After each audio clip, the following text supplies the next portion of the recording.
Eu tenho 21 anos como praticante de yoga, tenho 19 como professor de yoga, e nesses 19 anos como professor, eu tenho hoje alunos com 17 anos fazendo aula comigo. Gostaria que tivesse alunos com 19, mas com certeza esses 2 primeiros anos como profissional, eu fiz muito erro, eu cometi muito erro.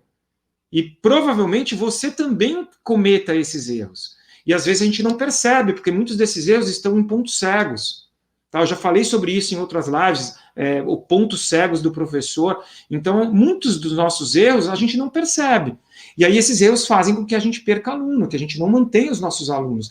Então, esse processo é importante. Bom, primeira dica que eu posso dar para qualquer pessoa que forme outro profissional, que forme outro professor é: ensine o lado profissional ao mesmo tempo e simultaneamente com a filosofia.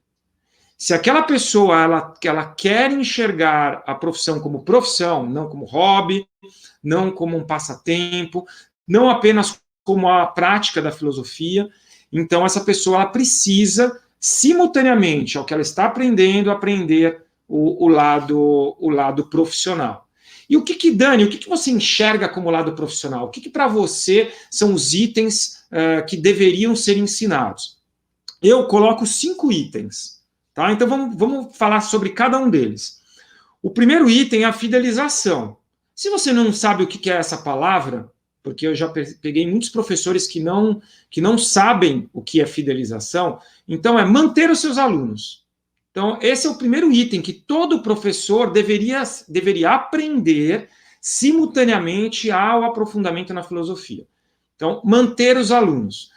Segundo item, dentro dessa estrutura profissional, eu acredito no marketing e divulgação. Então, assim, o marketing e divulgação, da forma mais tradicionalzona, hoje já não está funcionando mais. Ele funciona de uma forma muito... Tanto que, assim, o que tem de cursos de marketing, seja para o marketing digital, para aqui para o online, seja em outro tipo de marketing, as coisas estão mudando. O mundo ele é cíclico, ele está o tempo inteiro mudando. E eu acredito muito no marketing pessoal, marketing que o seu aluno, aquelas pessoas que estão extremamente felizes com o resultado que estão atingindo, que estão felizes com o seu trabalho, extremamente deslumbradas com aquilo que você oferece, não só com conhecimento técnico, mas com todo esse cuidado, com toda essa atenção, com a forma como você o conduz a um grande resultado. Então, esse aluno, ele te divulga. E esse processo de uma divulgação através dos seus alunos, ele é incrível. Só que é fácil, é simplesmente, tá bom, então eu vou dar aula e tá tudo certo e já estão me divulgando. Não, tem todo um processo. Por exemplo, né, dando as dicas aqui, por exemplo, uma coisa básica que nem todo mundo faz. Você dá aulas online, você dá aulas presenciais, os seus alunos gostam de ver a evolução que eles estão passando. Então, você pegar um aluno que tinha um tipo de anteflexão, que fazia um asana qualquer, uma posição qualquer, de anteflexão, e que começou extremamente travado, depois de 3 meses, ou 6 meses, ou 1 ano com você, está totalmente diferente, isso ele gosta de ver. E quando ele vê essa evolução, e você coloca isso na sua rede social, você está mostrando para os amigos dos alunos que é possível, que aquela pessoa que não tinha alongamento, melhorou muito o alongamento. E isso não é todo mundo que faz. Ah, Dani, eu já faço essa divulgação. Tá, mas será que faz da forma correta? Será que realmente você mostra esse processo evolutivo? Será que você mostra para o seu aluno o quanto, relembra o seu aluno o quanto está sendo especial esse processo de trabalho com você? Essa foto na rede social talvez faça a diferença. Tá? É uma pequena ação para entender como que o marketing pessoal, isso é, você fazendo o seu marketing através dos seus alunos, podem fazer a diferença no seu resultado no final. Depois, terceiro ponto, a conexão do que você vem se aprofundando de filosofia com as informações que você captou lá para a fidelização. Então quando você faz essa conexão, quando você pega as informações profundas, não informações rasas, informações profundas que você tem do seu aluno, e você consegue conectar ao conteúdo que você ensina, isso gera algo importante. Agora, como que eu faço isso, Dani? Em geral, é o que eu estou falando. O professor, ele não sabe fazer isso. E ele deveria aprender isso na formação dele.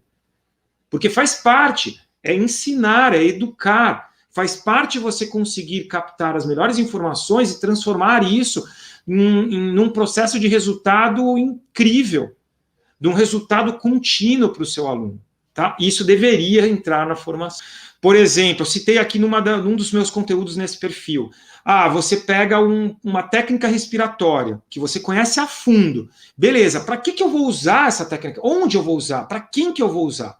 Aí o seu aluno, na conversa que ele está tendo com você, ele está falando, cara, eu estou passando por um processo difícil de separação. Eu estou num processo muito difícil de separação, eu estou extremamente estressado, eu tenho filhos, meus filhos reagiram não tão bem, então eu preciso trabalhar os meus filhos, eu preciso trabalhar esse processo de separação, eu preciso estar bem, eu preciso continuar trabalhando, eu preciso estar bem no meu trabalho. Então, qual tipo de técnica eu vou usar para esse aluno, para que ele se desenvolva? Depois, o quarto elemento é a inteligência financeira. Muitos professores, eles não sabem, não aprenderam. Na verdade, hoje o mundo deveria ser diferente em termos de educação. Se a gente pensar, o mundo deveria ser diferente na forma de ensinar. É o que eu, com 2 filhas pequenas, é o que eu procuro e penso em fazer com as minhas filhas. Que elas aprendam isso não como eu aprendi com 30 anos, com 40 anos. Que elas aprendam inteligência financeira lá atrás. Quando elas começarem ali já, os primeiros anos, é o que a gente já está tentando fazer como pais. E aqui, para os professores, eu converso com muitos professores que não têm esse processo, simplesmente eles não enxergam, eles não poupam, eles não investem, eles não entendem a importância de onde investir. E às vezes investir é num curso, às vezes é investir no seu trabalho, investir na sua profissão, investir em alguma coisa específica. Aquele professor, às vezes, fica jogando dinheiro fora em cursos que não precisavam, em coisas que não precisavam. Inteligência financeira deveria, sim, ser passado para um professor de yoga que está aprendendo. Depois, a quinta é a gestão de pessoas. E quando eu falo de gestão de pessoas, é pensando, se você é um professor, você vai gerir pessoas.